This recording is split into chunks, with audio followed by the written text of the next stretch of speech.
আসসালামু আলাইকুম।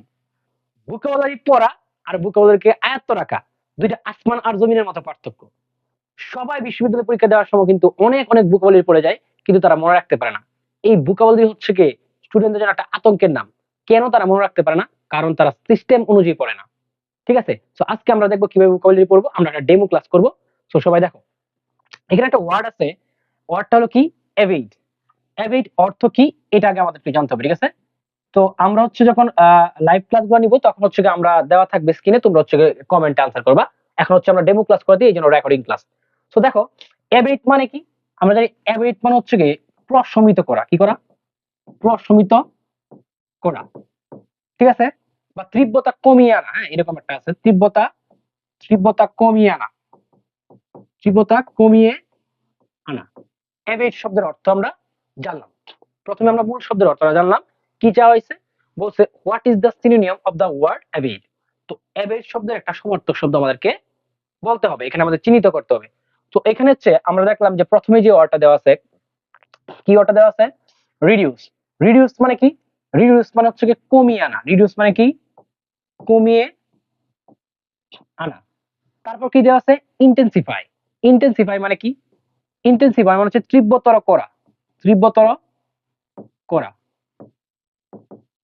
তারপর কি দেওয়া আছে? ৩ নম্বর যে ওয়ার্ডটা দেওয়া আছে অ্যাডপ্ট। অ্যাডপ্ট মানে কি? কোনো কিছু গ্রহণ করা। কোনো কিছু গ্রহণ করা।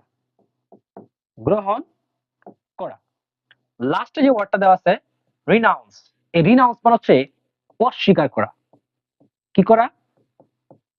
অস্বীকার অস্বীকার করা। অস্বীকার করা।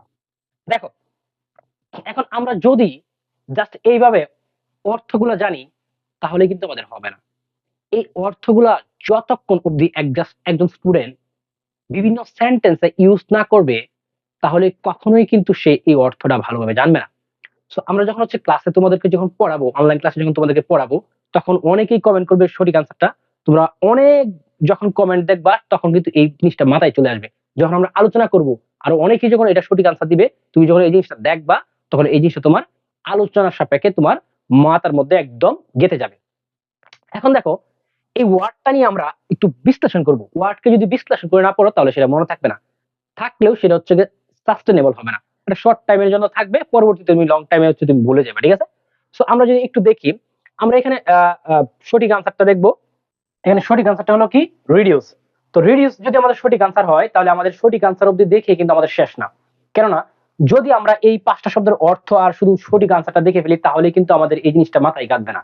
সো আমরা যাতে এই জিনিসটা যাতে আমাদের লং টাইম মেমোরিতে থাকে আর জিনিসটা যাতে সাস্টেনেবল হয়, এই জন্য হচ্ছে আমরা প্রত্যেকটা ওয়ার্ডকে আবার সেন্টেন্সে দেখাবো। ঠিক আছে? সো সেন্টেন্সে কিভাবে এই ওয়ার্ডগুলো ইউজ হবে সেটা দেখো।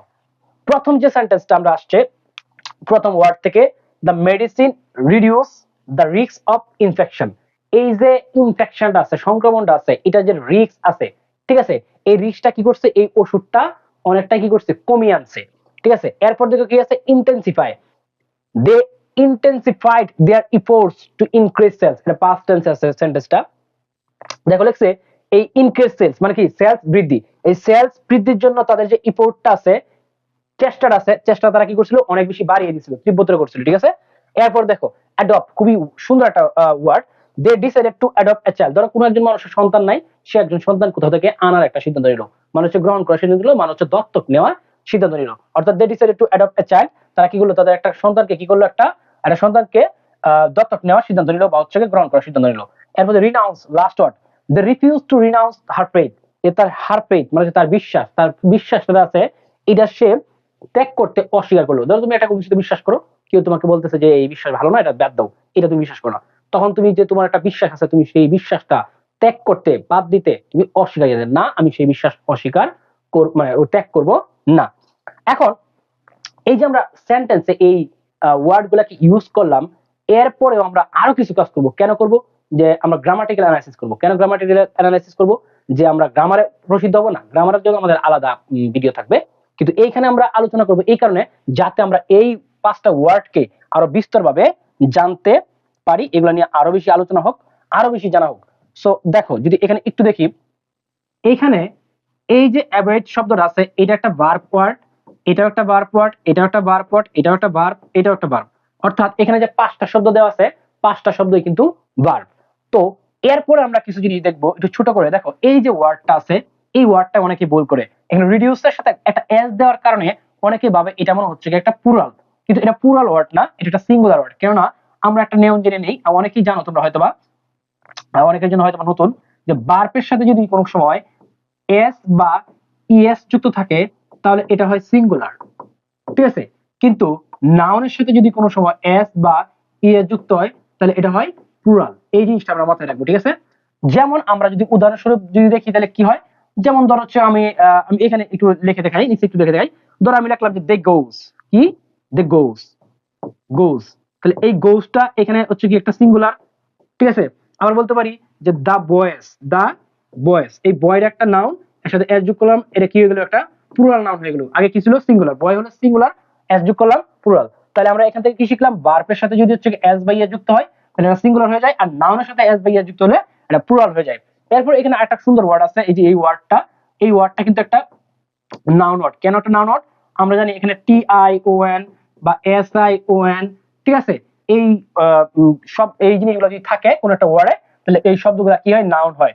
যেমন আমরা বলতে পারি এডুকেশন, এডুকেশনকে আমরা বলতে পারি, তারপর আমরা বলতে পারি নেশন, ঠিক আছে, নেশন, ইনস্টিটিউশন, কনস্টিটিউশন, ঠিক আছে। এরকম যত কিছু আছে এই সবগুলো কি হয়, নাউন হয়।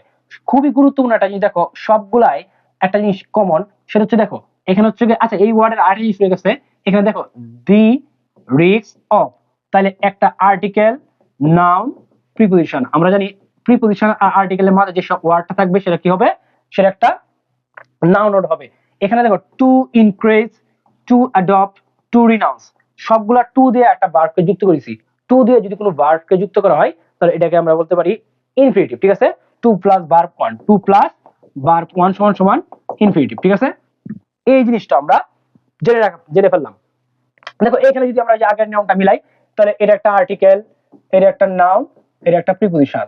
এই প্রিপোজিশন আর আর্টিকেলের মাঝে আছে যেহেতু, অর্থাৎ এই সিনোনিম ওয়ার্ডটা কি হয়ে যাবে, একটা নাউন ওয়ার্ড, ঠিক আছে। এইভাবে হচ্ছে যে আমরা সমস্ত বিষয়গুলা ভালো করে বুঝবো। এখন বলতে পারো যে স্যার এখানে গ্রামাটিক্যাল অ্যানালাইসিস বা হ্যান ত্যান এগুলো কেন করলেন, এগুলো করলাম এই কারণে যদি আমি এটা নিয়ে বিস্তর আলোচনা করি এই জিনিসটা তোমার মাথায় গেঁথে যাবে এবং এই ভোকাবুলারিটা আর কখনোই তুমি বলবা না। অনেকে আছে বাসায় বসে অনেক ভোকাবুলারির পরে বই, সাইফুর বই নিয়ে হচ্ছে লেভেল 1, লেভেল 2, লেভেল 3 একদম ধোঁয়া পড়ে ফেলছে, কিন্তু তারা হচ্ছে পরীক্ষায় গিয়ে পারে না। কেন পারে না, এই জিনিসটা তার মাথায় থাকে না। ভোকাবুলারি এমন একটা জিনিস, তুমি যত পড়ো, একদম যতই পড়ো, কখনোই তুমি মাথায় রাখতে পারবে না যদি না সেটা কোনো সেন্টেন্স ইউজ করো, যদি না সেটা কোনো হচ্ছে বিস্তর আলোচনা করে পড়ো, তাহলে তুমি কখনোই মনে রাখতে পারবে না। সো মনে রাখতে হলে আমরা যেই কাজটা করতেছি, আমরা হচ্ছে এই ক্লাসগুলো করব। ক্লাসগুলো তোমরা কি করবা, স্ক্রিনে যে হচ্ছে আমি এগুলো লিখাই দিলাম, পাশাপাশি গ্রামাটিক্যাল অ্যানালাইসিস এই সবগুলো তোমরা তুলে ফেলবা এবং হচ্ছে একটা আলাদা খাতা বানাবা, সেই খাতার মধ্যে নতুন করে ওয়ার্ড গুলো আমার সাথে সাথে যদি শিখে যেতে পারো তাহলে তুমি দেখবা কোনোদিন ভুলবা না। যে তোমরা লাইভ ক্লাস নিবো ফেসবুকে, ফেসবুকে লাইভ ক্লাস নেওয়ার সময় দেখবা একটা, যদি আমি বলি অ্যাবেট শব্দের অর্থ কি, তখন অনেকেই কমেন্ট করবে, ঠিক আছে। 50, 60, 70টা কমেন্ট যখন তুমি দেখবে অ্যাবেট শব্দের অর্থটা, তো তোমার মাথায় গেঁথে যাবে। এবং এই শব্দগুলো যখন কোনো সেন্টেন্স বানাতে, তো অনেকেই ভিন্ন ভিন্ন সেন্টেন্স বানাবে, কমেন্ট করবে, তুমি সেই সেন্টেন্স গুলো যখন পড়বা তখন এই জিনিসটা তোমার মাথার মধ্যে একদম গেঁথে যাবে। সো যারা হচ্ছে কি প্রকৃত অর্থে সাইফল ভোকাবুলারিটা ভালোভাবে শেষ করতে যাও, ভোকাবুলারিটা ভালো করতে চাও, কারণ আমরা জানি ভোকাবুলারি ছাড়া কিন্তু তুমি কখনোই কোনো প্রতিযোগিতামূলক পরীক্ষায়, বিশ্ববিদ্যালয় পরীক্ষায় ভালো করতে পারবে না। কেননা বিশ্ববিদ্যালয় পরীক্ষায় ভালো করার জন্য ইংলিশে তোমার সবচেয়ে বেশি যেটা জরুরি সেটা হচ্ছে ইংরেজি যে প্রশ্ন আছে সেই প্রশ্নটা বুঝতে পারা। একাডেমিকেও ইংলিশে ভালো করার প্রথম ধাপ হচ্ছে ইংরেজি প্রশ্ন আগে বুঝা। ইংরেজি প্রশ্ন ভালো করে না বুঝলে কখনোই তুমি ভালো করতে পারবে না। আর প্রশ্ন ভালো করে বুঝার জন্য কোনটা দরকার, সবচেয়ে বেশি যেটা দরকার সেটা হচ্ছে ভোকাবুলারি দরকার। যার ভোকাবুলারি যত বেশি সমৃদ্ধ সে তত বেশি প্রশ্ন ভালো করে বুঝবে, সে তত বেশি ইংলিশে ভালো করবে। এই জন্য আমরা এই ক্লাসগুলো সমস্ত বইটা, সাইফুল বইটা A to Z আমরা শেষ করাবো। তোমরা আমাদের ভিডিওগুলো দেখবা, আমার সাথে থাকবা এবং বন্ধু বান্ধবকে এই সম্পর্কে জানিয়ে দিবা। Thank you so much.